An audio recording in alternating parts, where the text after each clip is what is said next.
subscribe. Tariq Radio. Like and subscribe.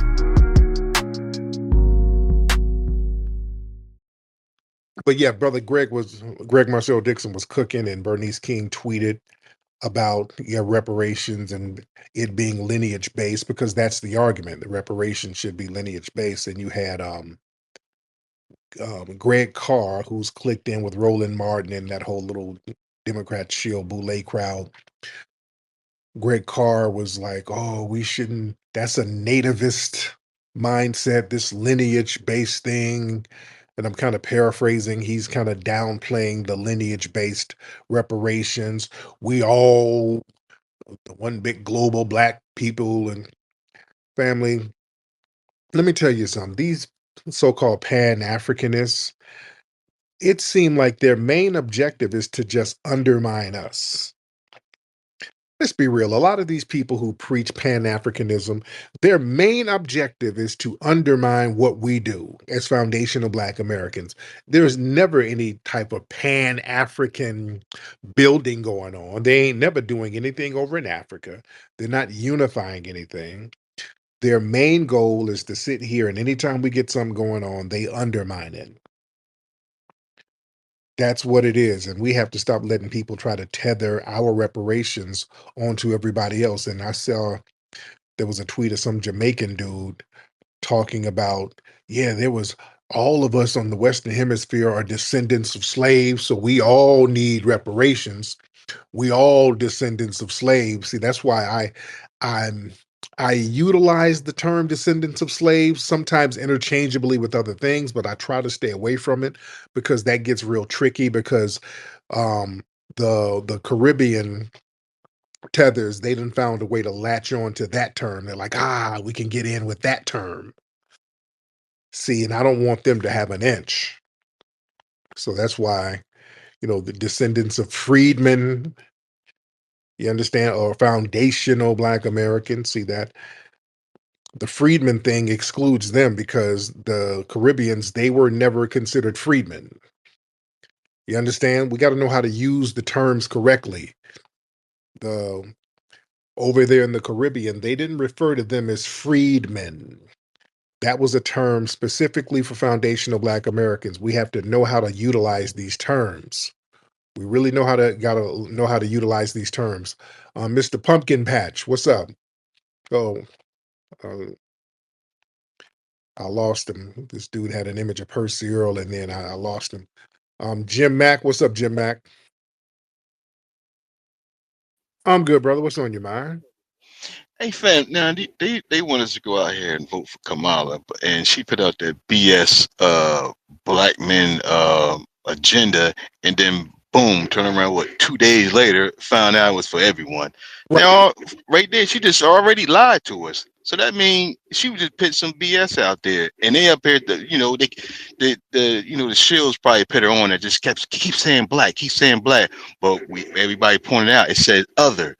You know what I'm saying? Right, And right. now she already lied. So why should we go out here and vote for her? We Peace, should. God. Yeah, thank you so much. Yeah, we talked about that the other day. Yeah, it's just more the benign neglect, them trying to throw tricks out there and make us vote for nothing. And a lot of us are just not going for it. Let's get Gesture in the building. Jester in the building. Hey Tariq, how are you? I'm good, Jester. How are you? I'm doing all right. Been a fan of yours for a while. I'm 22 years old. I'm an Army veteran living in Colorado. I just wanted to talk to you about specifically HBCUs, Divine Nine organizations being taken over by African immigrants, and your views on that. Um, these organizations and institutions have been instrumental in Black American culture and history and producing leaders. So how do you feel about the enrollment being taken over by foreigners? Thank you. Great question, brother.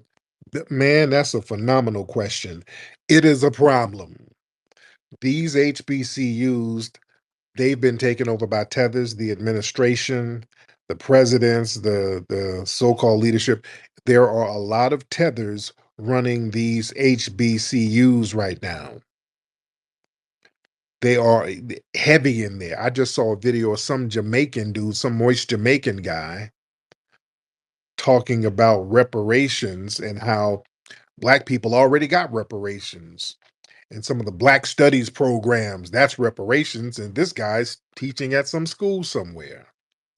We got these tethers working at these HBCUs and running things at these HBCUs because see, we sat here trying to be on some all black global thing, and we sat here and let these folks come in from these immigrant backgrounds thinking that they're going to have the same mindset as us, and they're getting elevated into these institutions to indoctrinate the students and to basically undermine our lineage, man. It's real bad.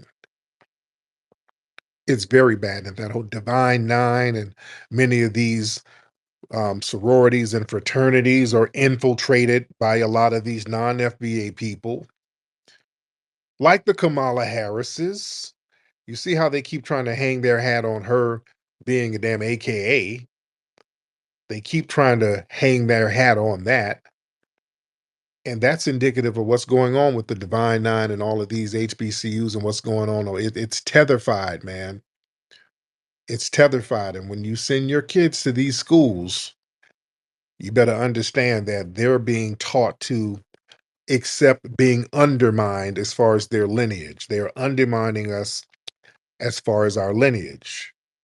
That's why at these HBCUs, they'll give you a blank check for African studies.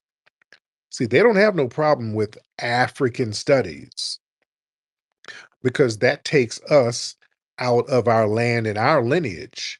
We start focusing on some long lost, far away ancestry that we don't have the same connection with. Man, our connections are stronger here. That's why, man, since we have delineated and focused on our foundational Black American culture, we've gotten a lot of stuff done. And the strength and the spiritual essence is still there and it's heavy. Oh no, Mr. Pumpkin Patch, hop on, sir. Hop on. You're giving thumbs down. Mr. Pumpkin Patch, hop on, sir. Hi, my name is Rodrigo. I'm from Dominican Republic, and my mother's from Barbados. I don't like the rhetoric that you're saying on here. I don't particularly like the word tether, and I don't like that you being divisive, saying that reparations is only for people that's born here. What kind of talk is this? But Rodrigo, my Dominican brother, don't you think that you guys in the Dominican should go to CARICOM and get some reparations from them? I don't live in the Caribbean. I currently live in New York City. I get right now. Come on, don't forget your accent. Come on, you messing the whole. You're getting out of character. Do the accent. Don't forget the accent. Now, like Rodrigo. Now, in New York, you're separated. You have your own Dominican communities, right? We live all together. It's a melting pot in New Yo, York. God, you messing everything up. The accent is. Come on, man. Damn. You can't get the accent right. You just messing it up, brother. I'm trying to help you with your material. What kind of accent? You went from a Dominican accent to an African accent. I am Rodrigo, nigga. Give me some bush meats, nigga. Okay, come on, get at least practice your shit next time, brother. You are changing accents. I'm trying to help you. What's up, Ike? Hop in, Ike. Yo, Ike, hop in. Where's Ike? Come on, Ike. While we're waiting on Ike to get that mute button fixed, let's get Little Hawk in the building. Okay, Hello. I just I just want to say what Go ahead, Lord. My bad. what the hell we gonna do about these goddamn tethers in the Black Caucus? That's what we need to be focused on. yeah, Uh, that's HBCUs. That's what that's another extension of the HBCUs, man. We didn't sat here, and that's a very good question. We didn't sat here and let a lot of these institutions get infiltrated by tethers. The Black Caucus, the NAACP, tetherfied, the HBCUs, tetherfied. You understand? And you got these people who are straight up and down saying that they're prioritizing their immigrant families. When they get in these positions, who are they fighting for? Just look at the results. When they get in position, these people are making sure resources are going to their fellow immigrants. And they do a bunch of splaining to us, family.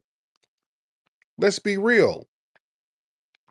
We have let tethers infiltrate our institutions out here, being on some kumbaya, we are the world, while we're sitting up here thinking that we got some big global camaraderie with everybody.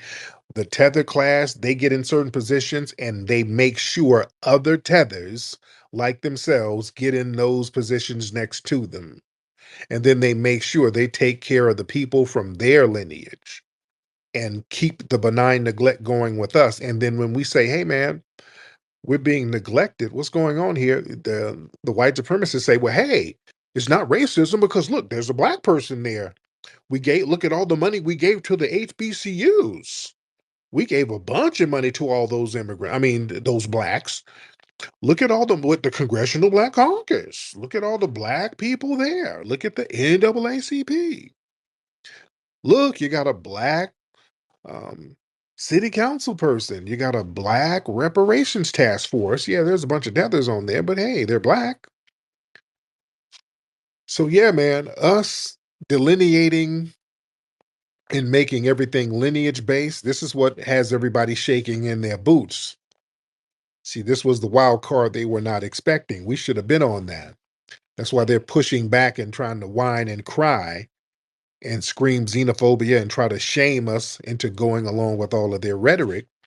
Family, we have to delegitimize these people. We have to delegitimize these institutions. If they're going to put these institutions full of tethers who ain't going to do anything for us, the minute we start talking about what we need, they're sitting here giving money to all of their relatives, and then they'll tell us, well, reparations, y'all don't need no reparations. Y'all better stop asking for handouts. Those people got to get up out the pain. They got to get de-elected. They got to get up out of office. We have to delegitimize these institutions that are tether incubators that don't do anything for us. All right, Ike, you want to hop on, brother? I Can can you hear hear you me? now. What's happening? How you I'm good. doing, What's man? going on? So I wanted to talk to you about like some of these disrespectful white rappers. And I was thinking mostly of like this guy Tommy Richmond who made like that $1 Million Baby song. He went on Twitter talking about some I'm not a rapper. And now he's I'm pretty sure he's trying to like get nominated for like a top rap song award. Let me double check real quick. Who's that, Ken? Who's Yeah, that? he said he'll compete for a Grammy. Okay, I guess Who's that? he's trying to get in the R&B category. Yeah, and I mean, I know he's really not a rapper, but I mean, even if you listen to his songs that he makes, I feel like he's definitely heavily inspired by rap, If I Right? if I and he's going in that if Yes, I direction. may, if I may, man. Hey, who's dude, the gentleman you're talking man, if you don't shut your stupid ass up, the hell is wrong with you, dude? Don't hop in talking over people. You're talking over me. Calm down, dude. about? Calm, Yes, sir. I apologize. yeah, calm down, dude. I'm talking, and you're disrespecting the other gentleman, sir. Now, you made me lose my train of thought. I was trying to close out the sentence, and then you're talking. You I better apologize. I'm sorry. important to say. What do you have to say that's so important where you're interrupting I people? have no idea. Now you made me forget. Now, what are you talking about?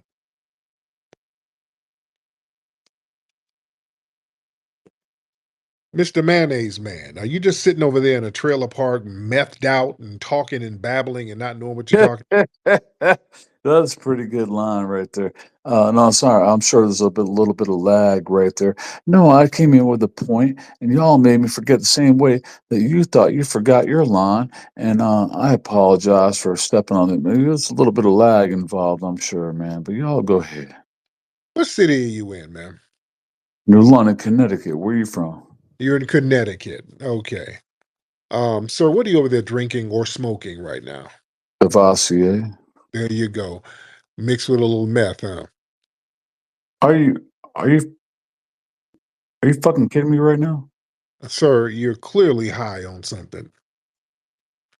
Just say Well, just say no, sir. Just say no. good God Almighty, Up with hope and down with dope. Okay. you're a good man.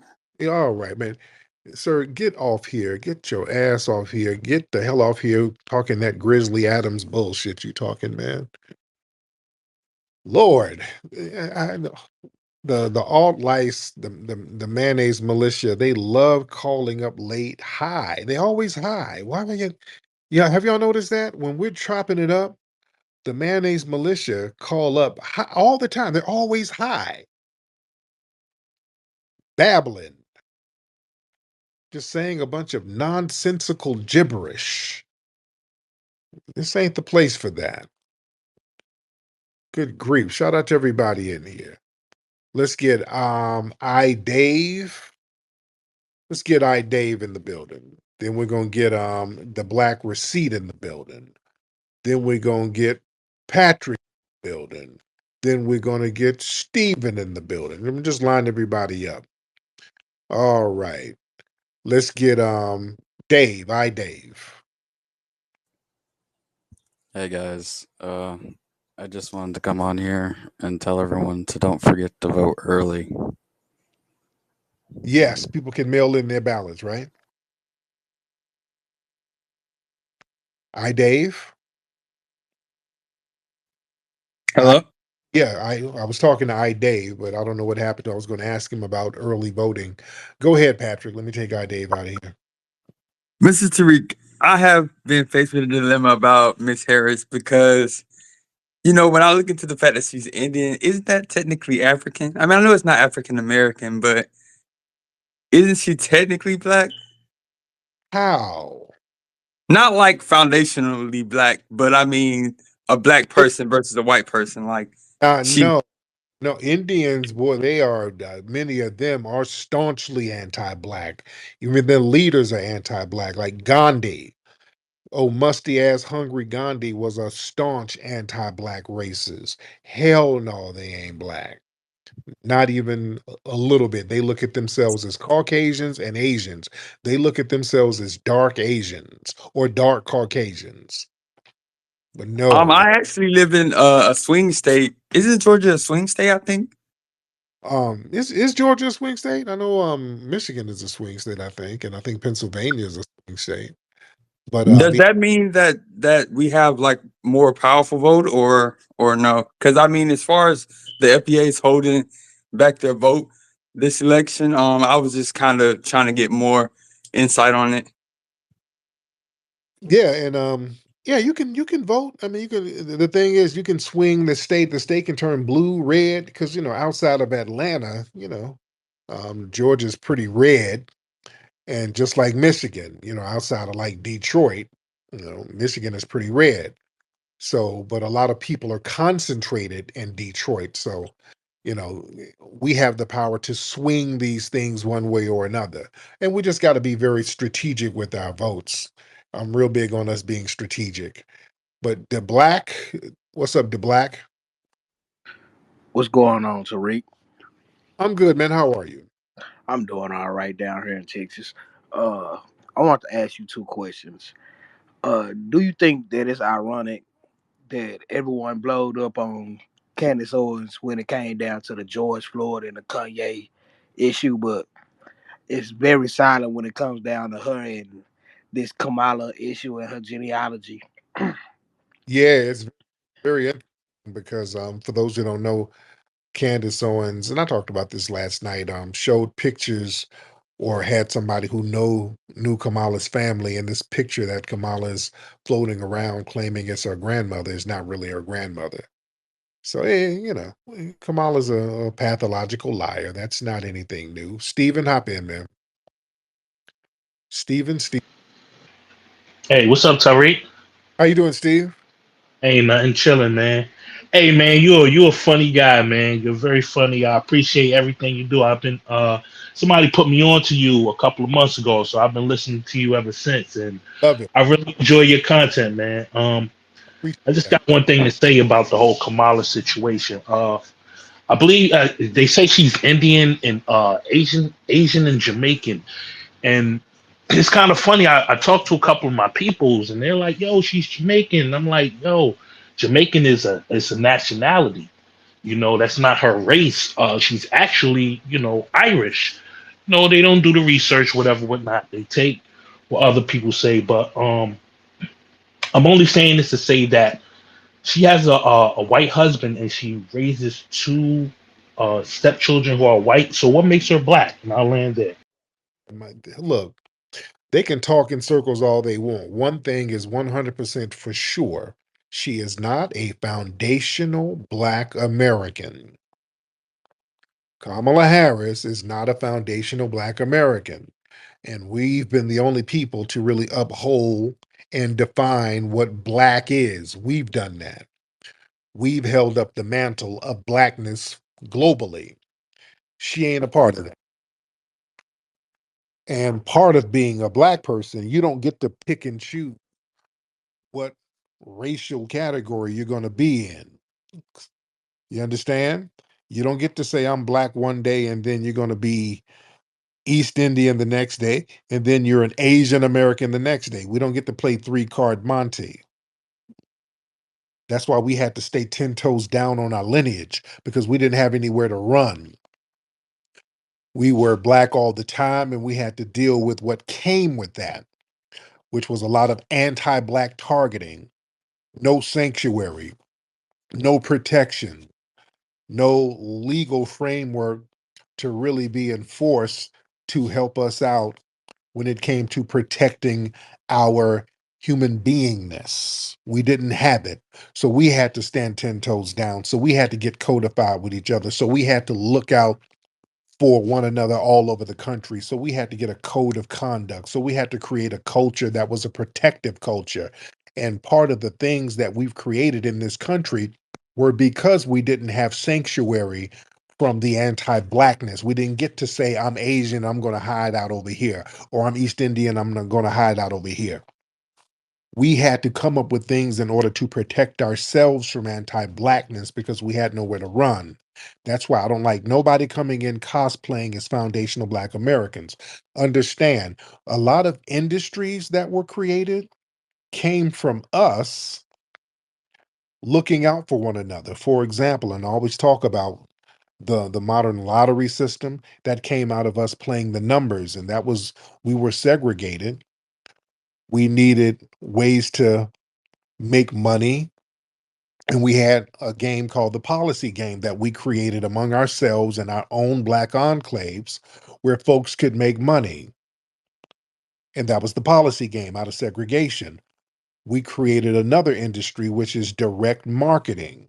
We created that. That was Madam C.J. Walker. People talk about her being one of the first women millionaires, self-made millionaires, but they never talk about how Madam C.J. Walker created the modern, and her and Anna Malone too, the woman who she got the game from. They created the direct marketing concept where they're selling a product and you have different people sell from different tiers of the product. You have different representatives go out here and sell direct to customers all over the country. And the reason why Madam C.J. Walker and those guys had to do that was because of the rigid segregation around the country. So, in order to protect each other, we had to create networks in order to sell the hair products because we had the whole green book type of thing. We had to go to certain areas. We couldn't go to every restaurant. We couldn't go to every store. We couldn't go to every gas station. So we had to have these little networks with each other. And Madam C.J. Walker utilized those networks in order to have different people from different tiers sell products. Amway and Mary Kay learned that from Madam C.J. Walker. That's where they got all of that from, all of the Mary Kay products and Herbalife and all of that stuff. They got that concept came from Madam C.J. Walker, ladies and gentlemen. And that was born out of us protecting ourselves during the openly anti-black Jim Crow era. You understand? So when people try to cosplay as us, I just take offense to it. No, you don't get to have stolen valor. See, I take honor that our people survived that and created phenomenal things out of that subjugation. See, that's the thing that makes foundational Black Americans so unique. We've had massive subjugation, and within that subjugation, we have created so many phenomenal things. That amazes people because nobody does that. I want you to think, foundational Black American family, who in the hell do what we do in the midst of subjugation, just creating things left and right under the thumb of oppression all the time? You're constantly creating stuff because, see, our existence as foundational Black Americans was a Big Bang theory within itself. We are the only true Americans, ladies and gentlemen. We are literally the only true Americans. We're the only people who didn't immigrate anywhere. We didn't immigrate here. This was something that we built from scratch, and all of the culture of America comes from foundational Black Americans. It damn sure didn't come from the white supremacists. If it did, somebody tell me what their culture is. What the hell is their culture? They have no culture. Everything came from us, family. We had an ethnogenesis, and then we had a spiritual ethnogenesis. We got the spirit of Majara that has guided us and protected us and helped us create things. And that has made us unique, and that has made us revered and emulated around the world. Family, did y'all see the video of the Japanese mass choirs sounding like a Black choir? Did y'all see that? There's a video circulating around. It's like the Tokyo mass choir, and they're singing like a foundational Black American choir. You understand? Everybody's trying to emulate that Majara flavor, man. Everybody's trying to emulate it. I created a community for ticket resellers. Hi, I'm AP The Plug, a successful ticket reseller. I've helped several people start their own online ticket business. Now I'm offering you access to our exclusive membership program, complete with resources, tools, and coaching to help you succeed. With our program, you can earn extra income, enjoy a flexible schedule, and follow proven strategies to succeed. Don't wait. Click the link below to get started today and transform your financial future.